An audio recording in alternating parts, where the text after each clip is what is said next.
शंकर महादेवा, दुखियों के सब दुख। राकेश यादव जौनपुर से आया हूँ। डीएनए में 3 लोग हैं।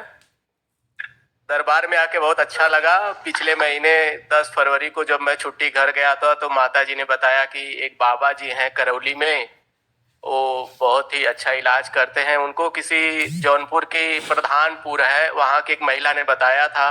तो हमने सर्च किया तो पहला एक न्यूज आया जो इंडिया टीवी पे चला था कि बाबा जी निकले फ्रॉड, करौली के बाबा जी। वहां से मैंने आपको देखना शुरू किया है।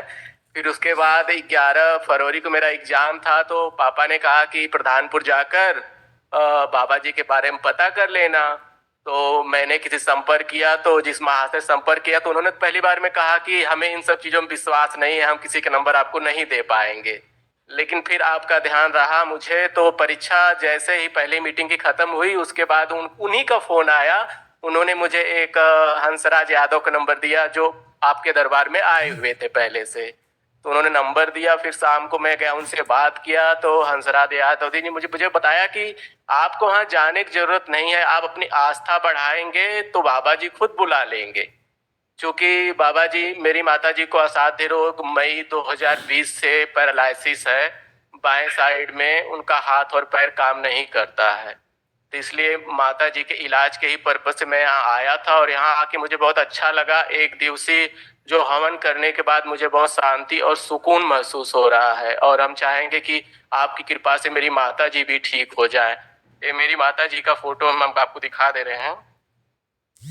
हमें देखने की आवश्यकता नहीं, हमें आवश्यकता नहीं, ये हमें नहीं पड़ती बेटा, हमें इस लेता है। तो अब आप वाले चैनल वाले आवाज साफ नहीं आई। क्या लगता है चैनल वाले फ्रॉड थे जिन्होंने लिखा था फ्रॉड है? कौन लगता फ्रॉड है? नहीं, एक न्यूज थी कि बाबा द्वारा किया गया चमत्कार, मतलब ऐसा। नहीं, हमने क्या कहा, हम कह रहे हैं कि अब आपको क्या लग रहा है यहाँ पे आने के बाद मैं वहाँ पे, हाँ, वो न्यूज देखने के बाद मम्मी भी वीडियो देखती थी, मैं भी पूरी वीडियो वगैरह फिर सारे जो नियम कायदा कानून सब लिखे थे मैंने पढ़े। यहाँ आने के बाद मुझे सब सच लगा।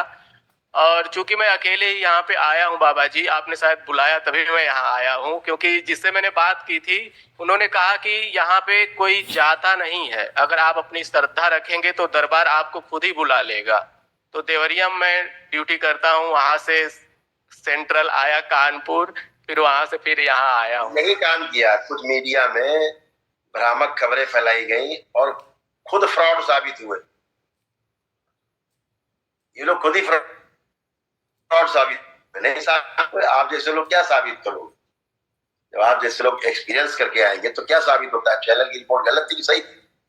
वो न्यूज गलत थी, जो जिन लोगों ने अफवाह फैलाई थी। वो गिराने का एक तरीका होता है। जैसे एक डॉक्टर्स कंपनी है, डॉक्टर के बारे में मैं भी जानता हूँ। डॉक्टर के पास जाने के बाद, डॉक्टर तो एक भगवान है, वो तो बचपन से मुझे बताया गया कि भगवान है डॉक्टर, लेकिन वहां आने के बाद जब उनकी रसीद कटने लगती है तो मुझे यमराज की याद आने लगती है।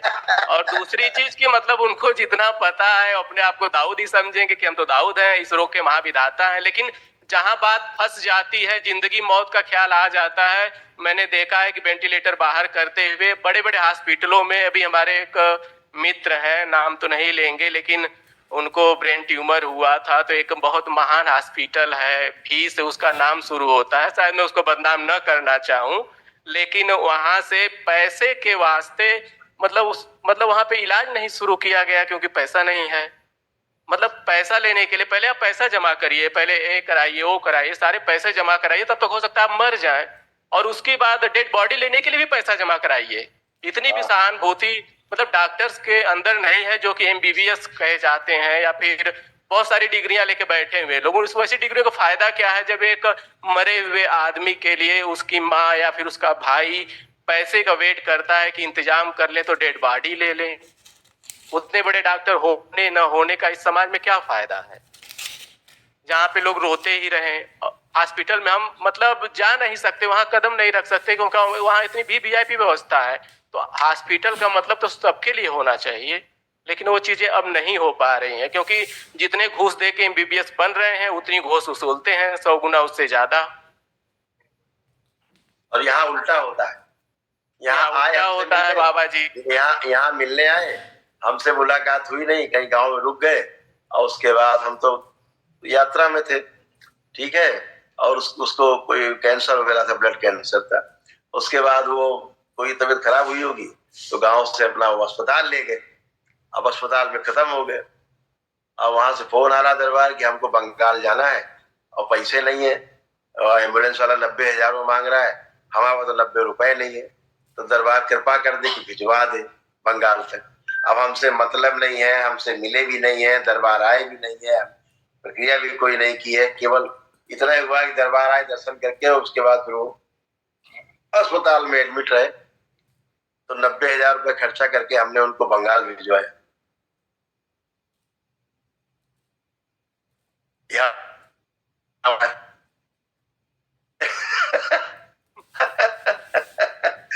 तो अभी तो अस्पताल वाले तो कपड़े उतार लेंगे, 2 मिनट लगेगा है कि हमसे क्या मतलब, तुम बाहर मरो चाहे जियो, उनके अस्पताल में मर जाए कोई पूछने वाला नहीं। अस्पताल में कितने लोग रोज मर रहे हैं, अगर आप कानपुर की गणना कर लो, केवल कानपुर, तो प्रतिदिन लोग 25-30 लोग मरते हैं, 20-25 लोग मरते हैं। तो कोई पूछने वाला नहीं कैसे मर गया, अरे तो बीमार थे, ये नहीं होगा इस दवाइयों के ओवरडोज से या गलत इलाज से मर गए, कोई पूछने वाला नहीं। मरते हैं, लेकिन हॉस्पिटल में अगर चांस देख लिया जाए कि गार्जियन को न पता है कि उनके घर वाला मर गया है, तो बेड चार्ज के नाम पे 15 दिन डेड बॉडी ही उसूला के रख देते हैं, उसका ही चार्ज ले लेते हैं। 15वें दिन बताते हैं कि अब मर गए हैं, 15 दिन तक पैसा वसूलते हैं। इस मीडिया की हिम्मत नहीं होती कि वहां जाके दिखा सके, इनकी हिम्मत नहीं है। यहाँ ही दिखाएंगे, करौली शंकर महादेव धाम के सामने एक बुढ़िया थी, 74 साल की, मर गई। अरे भाई, यहाँ तो वो लोग आते हैं जिन्हें डॉक्टर मना कर देते हैं, जिन्हें डॉक्टर कहते हैं भैया काम खत्म, घर जाओ। यहाँ तो वही लोग आते हैं दिन भर, 90% लोग वही है। तो कोई मरेगा, कोई बचेगा, ये तो अपनी प्रक्रिया है, आदमी करता है तो आस्था विश्वास श्रद्धा का विषय। कोई यहाँ इंजेक्शन नहीं लग रहा है, कोई यहाँ पकड़ के बाल नहीं हिलाए जा रहे हैं, किसी को यहाँ गाली गलौज नहीं किया जा रहा है, किसी को मारपीट नहीं की जा रही, किसी को टच नहीं किया जा रहा है, कोई जादू टोना छू मंत्र झाड़ फूक टोना टुटका नहीं किया जा रहा है। तो वैदिक प्रक्रिया है, जो हम लोग के वैदिक प्रक्रिया होती है कि आप रुद्राभिषेक कर रहे हो, आप माँ के हवन कर रहे हो, भोलेनाथ के आप हवन कर रहे हो, आप विष्णु सहस्रनाम कर रहे हो, माँ के अभिषेक कर रहे हो, यही तो कर रहे हैं। तो करने में आनंद आएगा, नहीं आया? बहुत आनंद आया, और जिंदगी में पहली बार मैंने इतनी पूजा पाठ किया है यहाँ आके, जो कि कभी मैं 5 मिनट पूजा नहीं करता हूँ, मतलब बस प्रणाम करता हूँ। महादेव का मैं व्रत रहता हूँ, लेकिन कभी मैं मंदिर नहीं जाता, यहाँ आके मैंने इतनी पूजा कर ली। सही कह रहे हो, बिल्कुल सही। तो ये बेटा माता जी के आपके तमाम बेटा सिखाए हम आपको,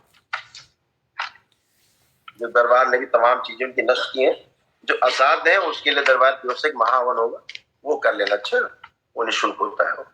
देखिए,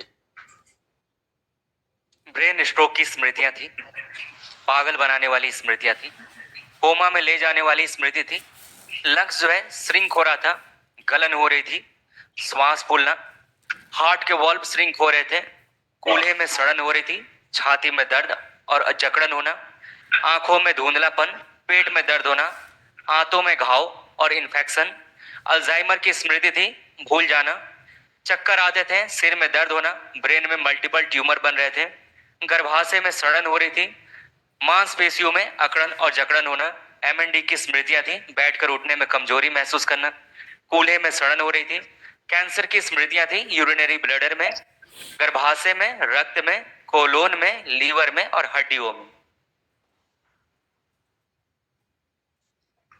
पढ़ा आपने? हाँ, मैंने पूरा सुन लिया, पढ़ भी लिया। और ऐसे स्पाइन में लंबर रीजन से, कमर से, ये सारे उनको कष्ट हो रहे थे। रीढ़ की हड्डी गलकर कमजोर हो गई थी, लकवे की स्मृति थी, मसल्स गल सड़ रहे थे, लंबर स्पॉन्डिलाइटिस था, एमएनडी की स्मृति थी, मोटर नर्व लंबर के पास दब रही थी, पैर के तलुओं में सुन्नपन आ रहा था, घुटनों में ऑस्टियोफाइट्स बन गए थे।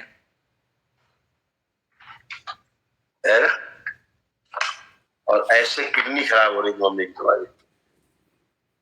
किडनी निष्क्रिय हो रही थी, पेशाब से रक्त आता था, लालिमा जैसी आती थी, और यूरेटर में पस भर रहा था और घाव बन रहे थे।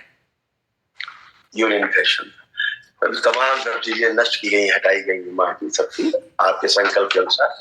मम्मी से कह देना, ये जैसे आज शनिवार है तो रात में हम एक संकल्प कराते हैं, तो वो संकल्प जरूर कर लेंगे, ठीक है? मम्मी को मैंने बताया है और रात को मैं ही उनको लिंक भेजूंगा संकल्प करने के लिए। हाँ, तो ये सब बेटा देखो, दरबार के यहाँ बैठे बैठे देख रहा क्या क्या कष्ट से हटाए गए। तो चैनल्स का क्या है कि पूरी बात को समझना नहीं, उनका वो कौवा कान ले गया, वो कौवे पीछे भागे, नहीं देख रहे कि आदमी दोनों कान सुरक्षित है। हाँ, ये सारी हरकतें समाज में बहुत गैर जिम्मेदार रवैया अपना करके चीजों को बदनाम करना, और खास तौर से सनातन पे यही अभी मस्जिद में हो रहा है, उसकी तरफ नहीं जाएंगे। ये मस्जिद कहीं नहीं जाते हैं। इनकी हिम्मत नहीं है कि जो रोज दरगाहों में मजारों में रोज महिलाएं बेटियां पीटते हैं, उनके साथ व्यभिचार करते हैं, क्या क्या करते हैं हमें सब पता है बेटा। देखते हैं क्या क्या भूख के तमाम बच्चे यहाँ आते हैं, उनके साथ क्या क्या हरकतें होती हैं।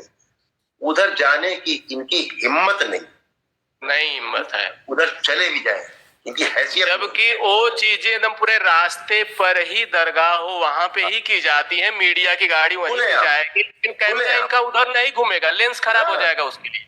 हाँ, उनका लेंस खराब हो चुका है, उनका लेंस खराब हो जाता है, अंधे हो जाते हैं, रेटिना काम नहीं करता है। हाँ, बिल्कुल बिल्कुल बिल्कुल। और आज तक सारा मीडिया लगा रहा, पूरा मीडिया लगा रहा है। हमने कहा भक्तों में जाइए बाबा के, उनसे पूछिए, हमसे क्या पूछ रहे हो कौन ठीक है कौन ठीक नहीं। एक भी आदमी 20,000 आदमी में एक आदमी नहीं निकाल पाए जिसने के कहा कि हम ठीक नहीं हुए है। तो अपनी आस्था विश्वास श्रद्धा से आदमी ठीक होता है। आदमी कोई पद यात्रा करके आता है, कोई दंडवत यात्रा करके आता है, कोई नमन करता है, ठीक हो रहे, घर में पूजा पाठ कर रहे, ठीक हो रहे। जो सक्षम है वो अपना वनडे भी कर लेते हैं दरबार में आके, उससे ठीक हो रहे। वो तो अपनी आस्था विश्वास श्रद्धा का विषय है ना, उसी से आदमी ठीक होता है। जैसे अभी आप में तमाम ऐसी चीजें थी, स्वयं में हमेशा कंफ्यूज रहना है ना, गुस्सा बहुत आना है ना। अब आप कंफ्यूजन आपका खत्म हो गया, ठीक है। बहुत क्रोध कराने वाली जो स्मृतियां थी सब नष्ट हो गई, आंतों में घाव बन रहे थे, गालवेल्डर भी आपका निष्क्रिय हो रहा था, उससे एसिडिटी होना, गैस होना, ये सारी चीजें डेवलप हो रही थी। और कभी कभी पैरालाइजेशन की स्मृतियां थी, सुन्न होना, आधा शरीर कमजोर महसूस करना, और ऐसे ही माँ में ट्रेवल कर जाती चीजें, स्मृतियां हैं, ये सब में ट्रेवल करती। जितने परिवार के लोग डीएनए में है, ये सब में ट्रेवल, भुला देने वाली स्मृतियां हैं, चीजों को भूल जाना है ना, काम से अपने कार्य के प्रति अरुचि पैदा कर देना, कि काम मन लगना, लाइक छोड़ो यार बाद में देखेंगे, ऐसे तमाम चीजें सब डेवलप हो रही थी। कभी कभी एंजाइटी फील होना, कभी कभी दिमाग सुन हो जाना, क्या करें समझ नहीं आ रहा। ये सब चीजें सब स्मृतियां हैं, और ये सब पितरों से आती हैं, अपने पूर्व जन्मों से आती हैं, हमारी स्वयं की। जब ये नष्ट हो जाती है तो आदमी निरोगी महसूस करता है ना। जैसे आप आज खड़े हो एकदम फ्रेश खड़े हो, एकदम हल्के फुल्के, एकदम फ्रेश, आत्मविश्वास को बढ़ा हुआ है आपका। अब आपको लग रहा है अपना खूब काम करेंगे, है ना, खूब काम कर सकते हैं, और सारा एकाग्र शक्ति बढ़ी हुई है, स्मरण शक्ति बढ़ी हुई, काम करने में रुचि है अपने लिए। ये सब दरबार करता है, और ये सब चीजें अच्छे से हो पाती है ना। आप चीजें सब संभालते हैं तो बेटा एक महावन जरूर कर लेना। कई लोग रखे हो डीएनए में? 3 लोग हैं। 3 लोग, मम्मी पापा और मैं। हाँ तो ठीक है, 3 लोग रख करके और ये महावन कर लो। दरबार को स्लिप मिलेगी तो कल कर। जैसे आप में एक स्मृति थी लकवे की, आपका पर्चा बना रखा है, लकवे की स्मृति थी वो आप में थी, लेकिन आपकी स्मृति क्या कर रही थी, मम्मी में जाकर के हिट कर रही थी। देखिए कैसी कैसी चीजें नीचे, यहाँ कैंसर की स्मृतियां थी, आपको नीचे लिखा है ना, पढ़िए। अभी सब नष्ट हो गई, ठीक है ना, ये सारी सब नष्ट हो गई। तो ये सारे नष्टीकरण से, अभी स्मृतियां ना होने से चीजें डेवलप ही नहीं होगी, सॉफ्टवेयर ही उड़ गया।